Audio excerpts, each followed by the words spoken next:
지난 4월 6일 미국에서 전 세계를 경악시킬 만한 사건이 벌어졌습니다. 일명 렌드리스법으로 불리는 무기 대여법입니다. 이에 많은 전문가들이 드디어 올 것이 왔다는 반응을 보이고 있는데요. 그도 그럴 것이 이 법으로 인해 제2차 세계대전 이후 80년 만에 다시 등장한 미국의 압도적인 물량 공세에 우크라이나 전쟁의 향방이 바뀔 것이라 내다본 것입니다. 실제로 이 소식이 전해지자 러시아는 우크라이나로 들어오는 모든 무기 운송 수단을 공격하겠다는 되지도 않는 협박을 하는 등 굉장히 예민한 반응을 보이고 있습니다. 심지어 러시아 내부에서 미국의 지원이 시작되기 전에 한시라도 빨리 우크라이나를 무너뜨리려는 움직임도 포착되고 있습니다. 대표적인 것이 땅이 진창이 되어 전쟁이 불가능한 장마철에 무리한 공세를 이어가고 있는 것인데요. 만약 미국의 지원이 본격적으로 시작되면 러시아도 절대 전쟁에서 이길 수 없다고 판단했기 때문입니다. 러시아는 이 법의 위력을 누구보다도 잘 알고 있습니다. 바로 이 렌드리스법으로 혜택을 본 것이 러시아의 전신인 소련입니다. 이 법이 통과되면서 1940년대 소련은 스탈린의 철권 통치를 바탕으로 중공업 산업을 육성하는 데 성공했습니다. 이를 통해 러시아군이 1만 대 전차를 보유할 정도였는데요. 하지만 이렇게 엄청난 수의 병력도 세계 최강 독일군을 상대하자 순식간에 녹아내리고 말았습니다. 개전 3개월 만에 수백만 명의 병력과 수천 대의 전차 그리고 수만 대의 차량을 상실할 정도였는데요. 이는 크게 늘어난 소련의 공업력으로도 감당하기 힘든 수준이었습니다.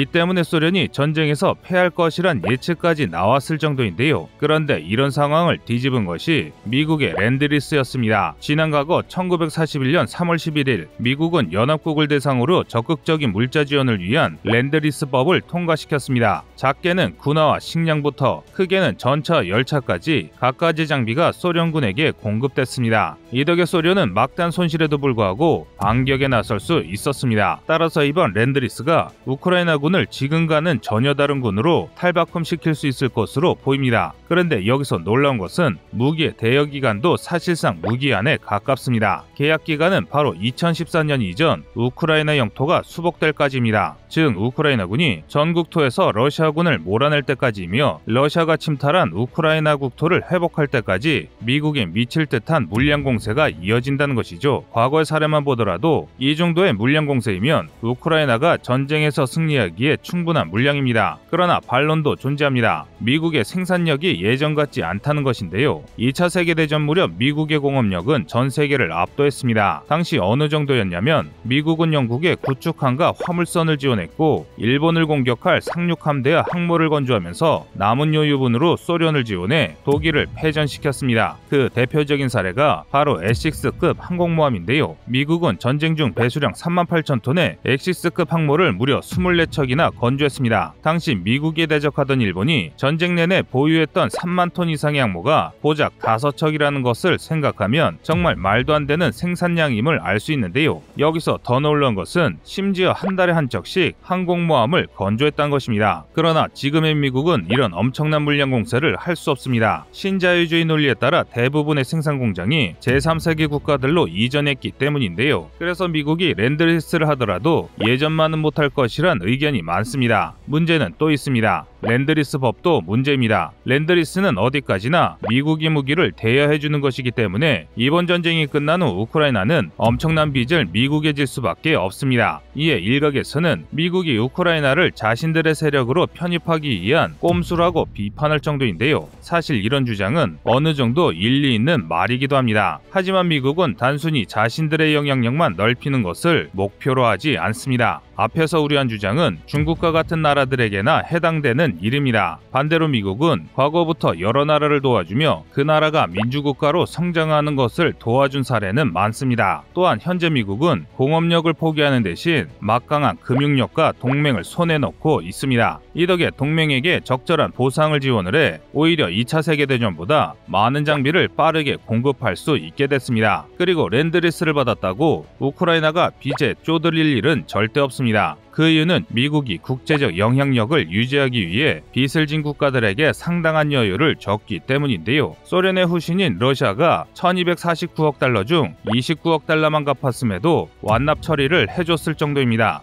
그리고 여기에는 대한민국도 해당되는데요. 1950년 6.25 전쟁을 전후로 해 대한민국은 미국에게 막대한 원조를 받았습니다. 특히 많은 군용 장비를 거의 공짜로 넘겨받았습니다. 그러나 대한민국이 미국의 빚을 갚다가 파산한 일은 전혀 생기지 않았습니다. 이는 한국의 6.25 전후 사정만 보면 쉽게 이해하실 겁니다. 그래서 일각의 주장과는 반대로 미국에게 빚을 진 국가들 대부분 크게 성장했는데요. 이는 민주국가 간의 상거래를 통해 패권을 유지하는 미국이라는 나라의 특징 때문에 가능한 일이었습니다. 현재 우크라이나에 곧 지원될 랜드리스에 대해 잘못된 많은 정보가 떠돌고 있습니다. 하지만 분명한 건 과거의 사례를 보면 미국이 군사 원조를 통해 전쟁에 패한 국가는 없었으며 거래를 통해 올바른 민주국가로 거듭났던 것입니다. 이상 거리투브였습니다.